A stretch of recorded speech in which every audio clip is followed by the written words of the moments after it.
Bab kelima, pemeriksaan di pengadilan. Pemeriksaan di pengadilan secara umum sudah diatur di dalam undang-undang. Pada pasal-pasalnya terdapat ketentuan-ketentuan terkait pemeriksaan di pengadilan, di antaranya yang melakukan proses pemeriksaan di pengadilan itu hakim. Dan hakim sendiri ada tingkatannya, ada hakim ketua, kemudian ada hakim anggota. Dan juga di sana terdapat panitera yang bertugas untuk membantu proses terlaksananya pemeriksaan di pengadilan. Hakim ketua berhak menentukan kapan proses pemeriksaan di pengadilan dilakukan. Hakim juga berhak menentukan kapan pihak yang berperkara dipanggil ke persidangan. Setelah para pihak yang berperkara dipanggil ke persidangan, tergugat akan ditanyai oleh hakim seperti pertanyaan tentang identitas. Kemudian tidak lupa hakim ketua juga menanyakan kepada tergugat tentang alasan kenapa tergugat dipanggil ke persidangan. Dan dalam kesempatan itu hakim harus memberitahu, karena kadang tergugat tidak paham kenapa dia harus dipanggil ke persidangan, maka hakim wajib menjelaskan apa alasan tergugat dipanggil ke persidangan. Dan dalam proses pemeriksaan di pengadilan itu dibuka secara umum. Dibuka untuk umum. Kemudian hakim juga berhak menetapkan apakah pemeriksaan di pengadilan itu harus dilakukan secara umum atau tertutup. Adapun putusan pada pengadilan dilakukan dengan terbuka. Proses pemeriksaan kadang dilakukan terbuka untuk umum dan kadang dilakukan secara tertutup. Pertama, karena undang-undang bisa menentukan kapan pemeriksaan itu tertutup dan kapan terbuka. Selain itu, hakim juga berhak menentukan apa yang ditentukan oleh undang-undang jika pemeriksaan itu terbuka dan ternyata hakim memilih pemeriksaan itu dilakukan secara tertutup. Ini terkait dengan masalah pribadi pihak penggugat maupun tergugat yang harus ditutupi. Kemudian terkait dengan tahapan-tahapan secara umum, tahapan ini dimulai dengan pembacaan gugatan, kemudian jawaban gugatan, kemudian replik penggugat, duplik tergugat, pembuktian, kesimpulan, dan putusan hakim. Poin-poin ini sebagian akan dijelaskan oleh kelompok kami dan sebagian akan dijelaskan oleh kelompok berikutnya. Berikutnya terkait dengan upaya perdamaian terhadap para pihak yang berperkara. Upaya perdamaian ini tidak hanya dilakukan dalam persidangan saja. Kadang upaya perdamaian juga dilakukan di tengah-tengah masyarakat, kadang juga dilakukan dalam keluarga, karena memang setiap manusia memiliki masalah, baik masalah kecil ataupun besar, dan tentunya setiap yang memiliki masalah ingin diselesaikan. Dalam masyarakat sendiri biasanya upaya perdamaian itu dilakukan oleh tokoh masyarakat, kadang kiai ataupun ustadz. Kalau dalam keluarga biasanya dibantu oleh pihak ketiga dari keluarga terdekatnya.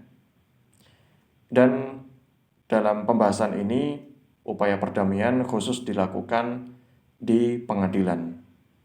Oleh karenanya ada beberapa hal yang perlu kita ketahui, istilah-istilah maupun tahapan-tahapan terkait dengan upaya perdamaian di pengadilan. Yang pertama, mediasi. Mediasi adalah cara penyelesaian sengketa melalui proses perundingan untuk memperoleh kesepakatan para pihak dengan dibantu oleh mediator. Jadi, setiap perkara yang dibawa ke pengadilan itu cara penyelesaiannya ada dua. Ada yang menggunakan mediasi, ada yang menggunakan persidangan. Dan mediasi ini diletakkan di awal, diletakkan sebelum persidangan. Nah, mediasi sendiri itu hasilnya diputuskan dari hasil perundingan antara pihak yang berperkara. Adapun kalau cara penyelesaiannya menggunakan persidangan, hasilnya akan diputuskan oleh hakim ketua. Dan dalam proses mediasi sendiri dibutuhkan seorang mediator. Bukan sembarang orang yang bisa membersamai dua orang yang berperkara. Karena mediator ini memiliki skill sendiri untuk melakukan proses mediasi. Nah, dalam proses mediasi sendiri juga tidak mudah. Ada halangan-halangan yang bisa saja muncul untuk menggagalkan proses mediasi. Di antaranya seperti kurang terampilnya mediator atau kadang fasilitas ruangan yang kurang memadai atau seperti kurang kedisiplinan para pihak yang berperkara, seperti kurang pemahaman terkait dengan proses mediasi oleh pihak yang berperkara. Jadi banyak hal-hal yang bisa menghambat proses mediasi. Nah, terkait dengan mediator ini dikhususkan untuk menemani mediasi karena memiliki skill khusus. Dan siapakah mediator ini? Mediator adalah hakim atau pihak yang memiliki sertifikat mediator dan bersifat netral yang membantu para pihak dalam proses perundingan guna mencari cara penyelesaian sengketa tanpa menggunakan cara memutus atau memaksakan. Di keterangan sebelumnya, mediator harus punya skill. Karena dalam pengertian kali ini, mediator harus punya cara untuk bisa menyelesaikan sebuah permasalahan lewat satu perundingan. Maka, selain hakim, mediator harus punya sertifikat. Karena dengan sertifikat itu menunjukkan bahwa mediator tersebut sudah terlatih atau sudah berpengalaman. Kemudian mediator harus bersifat netral, artinya mediator tidak boleh menyelesaikan suatu perkara dengan condong ke pihak tergugat ataupun penggugat. Untuk memilih mediator juga, pihak yang berperkara harus bersepakat. Maksudnya, tergugat maupun penggugat harus bersepakat ketika memilih mediator si A atau si B, misalnya dari para hakim yang dipilih, hakim A atau hakim B, sehingga nantinya ketika mediator ini mendampingi tergugat ataupun penggugat, tidak pilih kasih atau tidak menyelesaikan masalah yang sedang dialami dengan berpihak ke salah satu dari tergugat ataupun penggugat. Dan mediator ini tidak memutuskan dengan cara memaksa. Artinya, memaksa dengan sebuah keputusan. Karena kalau melalui persidangan, itu menggunakan keputusan dari seorang hakim. Dan ketika hakim memberikan keputusan, tidak menunggu persetujuan dari pihak yang berperkara. Artinya, putusan dari persidangan ada di tangan ketua hakim yang dipaksakan karena sesuai dengan undang-undang atau sesuai dengan pasal-pasal yang terkait untuk menyelesaikan sebuah permasalahan. Oleh karenanya mediasi merupakan alternatif untuk menyelesaikan suatu perkara dengan lebih ke arah sukarela antara pihak tergugat ataupun penggugat. Akta perdamaian yaitu akta yang memuat isi kesepakatan perdamaian disertai putusan hakim yang menguatkannya yang tidak tunduk pada upaya hukum biasa maupun luar biasa. Jadi, akta perdamaian ini hasil dari kesepakatan perundingan antara penggugat, tergugat yang ditemani oleh mediator. Setelah mereka bertiga bersepakat, akhirnya keputusannya tertuang dalam akta perdamaian. Dan setelah akta perdamaian ini mendapatkan putusan hakim, maka aktanya menjadi kuat yang tidak berpengaruh pada upaya hukum biasa maupun luar biasa. Maksudnya hukum biasa yaitu upaya untuk menangguhkan eksekusi, sedangkan luar biasa yang tidak menangguhkan eksekusi. Artinya, ketika ada akta perdamaian yang sudah sah, jika suatu saat dari salah satu pihak yang berperkara, misalnya ada yang menghasut dari temannya atau dari keluarganya, kok hasilnya seperti ini, sepertinya tidak menguntungkan bagi salah satu pihak, maka kemudian setelah terhasut, pihak itu menggugat kembali, menggugat ke upaya hukum banding maupun kasasi yang termasuk dalam upaya hukum biasa, ataupun dalam bentuk upaya hukum luar biasa, ini tidak berpengaruh.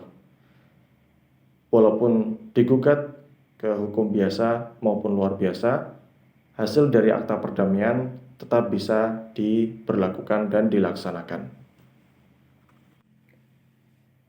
Kaukus adalah pertemuan antara mediator dengan salah satu pihak yang berperkara tanpa pihak lainnya. Karena dalam praktek mediasi di pengadilan, biasanya mediator itu akan dihadapkan pada berbagai situasi perkara dan dihadapkan juga berbagai pihak yang tentu masing-masing pihak itu memiliki sikap dan sifat yang beragam. Biasanya ada pihak yang mengikuti mediasi dengan tertib dan ada juga yang mengikuti mediasi dengan tidak tertib.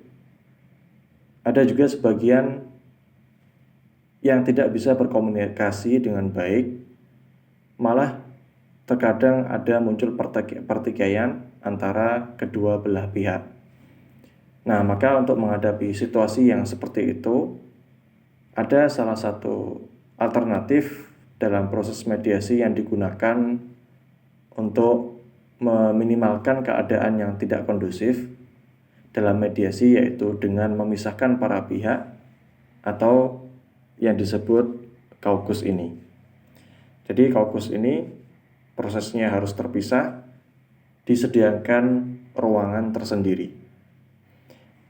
Nah, terpisahnya pihak satu dengan pihak yang lainnya, pihak tergugat dengan pihak penggugat ini wajib. Tapi untuk mengadakan kaukus ini tidak wajib, sebagaimana yang terdapat dalam salah satu pasal terkait kaukus yang bunyinya menjelaskan bahwa mediator dapat mengadakan pertemuan dengan satu pihak tanpa kehadiran pihak lainnya. Nah, kalau dilihat dari kata dapat mengadakan pertemuan, itu menunjukkan tidak wajib. Tapi terpisahnya pihak tergugat dengan pihak penggugat dalam pelaksanaan kaukus ini wajib yang harus dilakukan dalam proses mediasi. Berikutnya, prosedur mediasi pada kesempatan kali ini akan saya bacakan karena sebelumnya sudah kami jelaskan terkait dengan istilah-istilah penting di upaya perdamaian, dan insya Allah akan lebih mudah memahami prosedur mediasi setelah mengetahui istilah-istilah tersebut.